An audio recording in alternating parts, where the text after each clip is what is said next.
Hello বন্ধুরা, আজকে আমরা আলোচনা করব এসএসসি জিডি কনস্টেবল নিয়ে।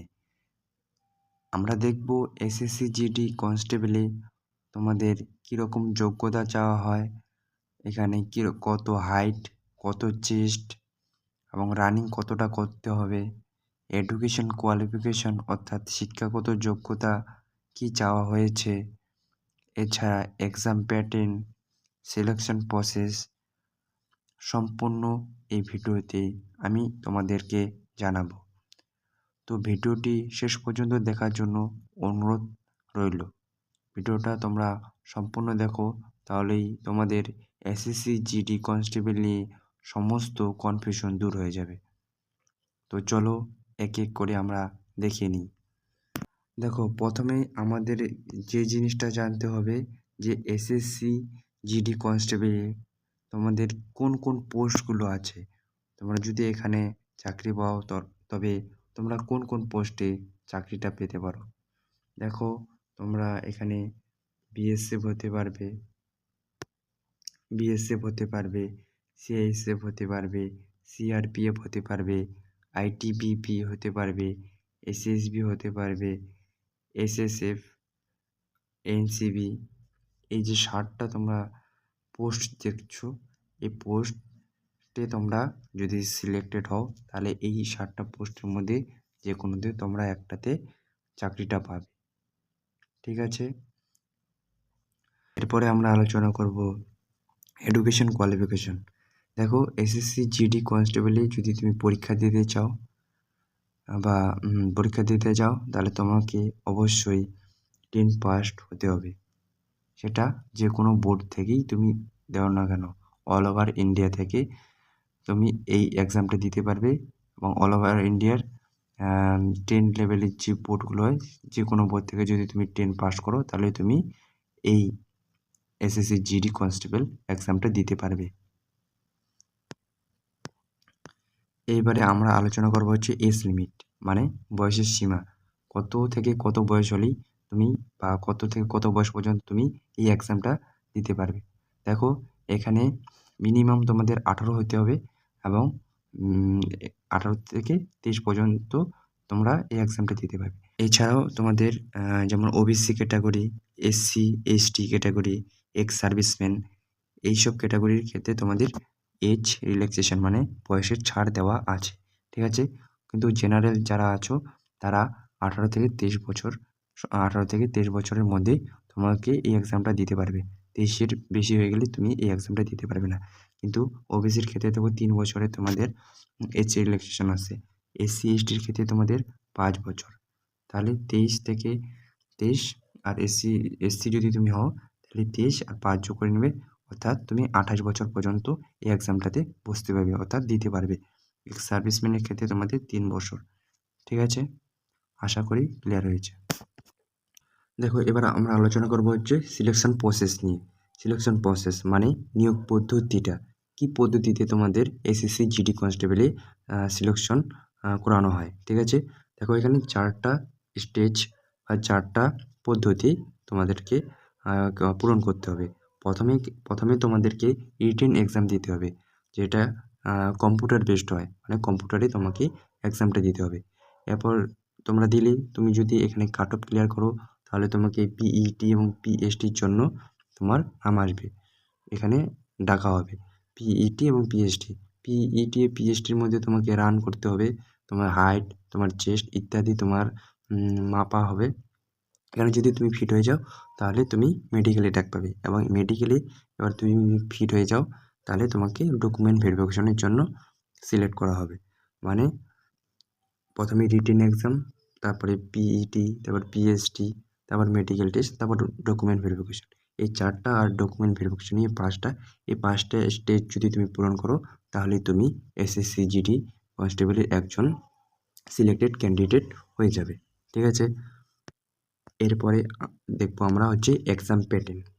এই যে তুমি যে পরীক্ষাটা দিবে সেখানে তোমার মোট কয়টা সাবজেক্ট পড়তে হবে, কয়টা সাবজেক্ট থেকে কোশ্চেন আসবে। ঠিক আছে, কয়টা কোশ্চেন, নাম্বার অফ কোশ্চেন কয়টা হবে, এবং একটা কোশ্চেনের নাম্বার কত। একটা কোশ্চেন যদি তুমি ঠিক করো কত নাম্বার পাবে, ভুল করলে কত নাম্বার তোমার নেগেটিভ হবে, তোমার সময় কত থাকবে, সম্পূর্ণ আলোচনা করবে। দেখো এক্সাম প্যাটার্নে এখানে তোমাকে মোট 4টা সাবজেক্ট পড়তে হবে। কয়টা সাবজেক্ট? 4টা, 1 2 3 4। দেখো এখানে দেখো প্রথমে তোমাদেরকে রিজনিং পড়তে হবেই, এরপরে তোমাদের জিকে জিএস মানে জেনারেল অ্যাওয়ারনেস এই পার্টটা পড়তে হবে, এই সাবজেক্টটা। এবার এরপরে তোমাকে ম্যাথ পড়তে হবে। এরপরে তোমাদের যে সেকশনটা আছে এখানে তোমরা 2টা সাবজেক্ট থাকবে, একটা হচ্ছে ইংলিশ, একটা হচ্ছে হিন্দি। এখানে তোমার ইচ্ছে মতো তুমি যে কোনো একটা সিলেক্ট করতে পারবে, ঠিক আছে? তোমার যদি হিন্দি ভালো লাগে তুমি হিন্দি সিলেক্ট করবে, এবং তোমার যদি ইংলিশ ভালো লাগে তাহলে ইংলিশ তুমি ইংলিশ পরীক্ষা দেবে, ঠিক আছে? এখানে দেখো প্রতিটা পার্ট থেকে তোমাদের 20টা করে কোশ্চেন হয়, মোট 80টা কোশ্চেন, ঠিক আছে? টোটাল কতটা কোশ্চেন? 80টা কোশ্চেন। তাহলে এসএসসি জিডি কনস্টেবলে মোট কয়টা কোশ্চেন পরীক্ষা হয় তোমাদের? 80টা। দেখো একটা কোশ্চেনের মান হচ্ছে তোমাদের 2। একটা কোশ্চেনের মান কত? 2। তাহলে 80টা কোশ্চেনের পরীক্ষা তোমাদের, তাহলে মোট নাম্বার হচ্ছে 160। 80টা কোশ্চেন 160 নাম্বার, ঠিক আছে? এখানে তোমাদের দেখো সময় দেওয়া হয়েছে 60 মিনিট, অর্থাৎ 1 ঘন্টা। 1 ঘন্টার মধ্যে তোমাদেরকে এক্সামটা দিতে হবে, ঠিক আছে? তাহলে এক্সামের জন্য তোমরা কতটা সময় পাচ্ছ? 1 ঘন্টা। আশা করি ক্লিয়ার হচ্ছে। কোনো যদি বুঝতে অসুবিধা হয় অবশ্যই কমেন্টে জানাও, আমি কমেন্টে অবশ্যই তোমাদেরকে রিপ্লাই দেওয়ার চেষ্টা করব। এরপরে দেখব আমরা হচ্ছে এবার ফিজিক্যাল এফিসিয়েন্সি টেস্ট, পিইটি। দেখো পিইটি বলতে তোমাদের এখানে রান নেওয়া হবে।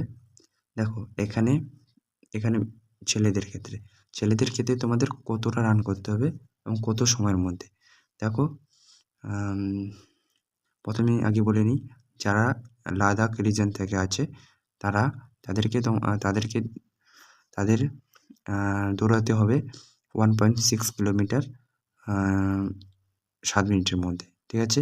এবার যারা লাদাখ রিজন না, মানে লাদাখ ছাড়া অন্য সব, যেমন বিহার, ওয়েস্ট বেঙ্গল, উত্তরপ্রদেশ, মহারাষ্ট্র, ঠিক আছে? লাদাখ রিজন ছাড়া যত স্টেট আছে, ইউনিয়ন টেরিটরি আছে, সবগুলোর জন্যই সব মেল ক্যান্ডিডেটের জন্য তোমাদেরকে 5 কিলোমিটার রান করতে হবে। কত কিলোমিটার? 5 কিলোমিটার।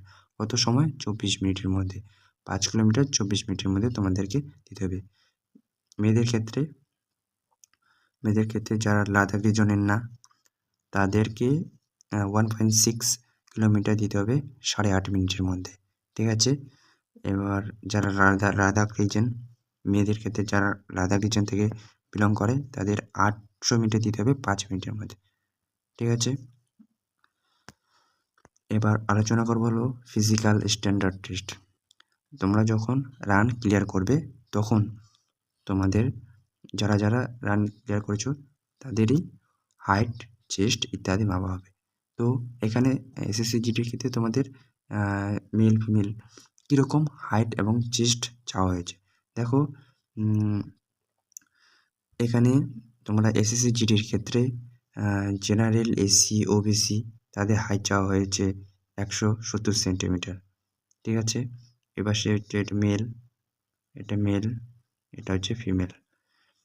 প্রথমে আমি তোমাদের ছেলেদেরটা বলছি, হচ্ছে তাহলে এসএসসি জিডির ক্ষেত্রে যারা জেনারেল, এসসি, ওবিসি ক্যাটাগরির ছেলেরা আছো তাদের হাইট 170 সেন্টিমিটার হওয়া প্রয়োজন।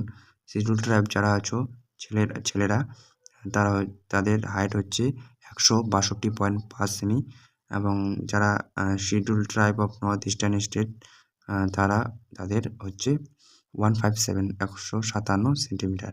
এছাড়া তোমরা এখানে দেখে নেবে যারা সিকিম থেকে আসছো, অরুণাচল প্রদেশ, মণিপুর, মেঘালয়, মিজোরাম তাদের 62.5 সেন্টিমিটার, ঠিক আছে?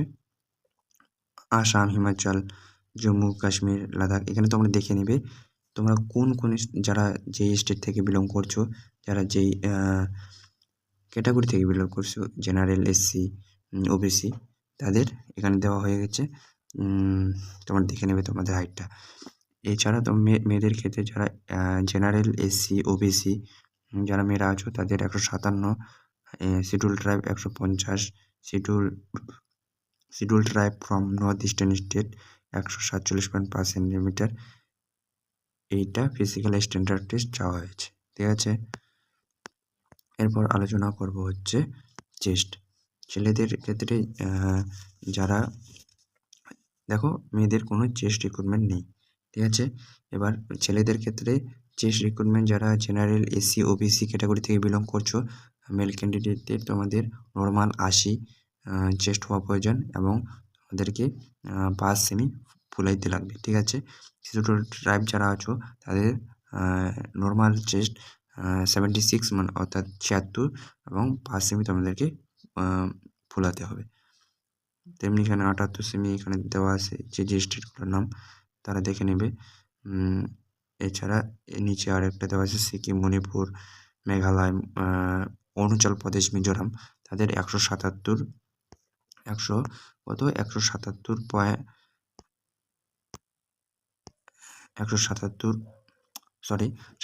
নর্মাল চেস্ট এবং 5 সেমি তোমাদের তাদের ফুলাইতে হবে, ঠিক আছে।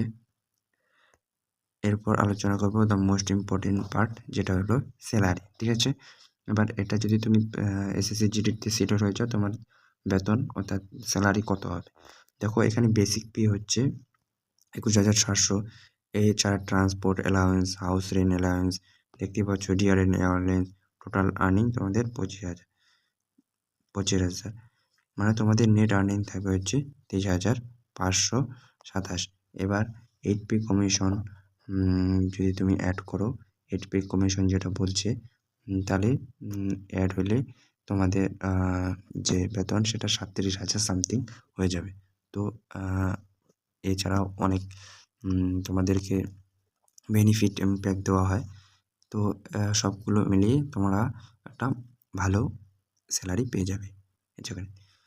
তো বন্ধুরা এতটুকুই ছিল আজকে। তো ভিডিওটা ভালো লাগলে অবশ্যই চ্যানেলটাকে সাবস্ক্রাইব করো, কমেন্টে জানাও কোনো সমস্যা থাকলে। এরকম আরও ভিডিও যদি তোমরা পেতে চাও অবশ্যই চ্যানেলটাকে সাবস্ক্রাইব করো। থ্যাংক ইউ, ধন্যবাদ।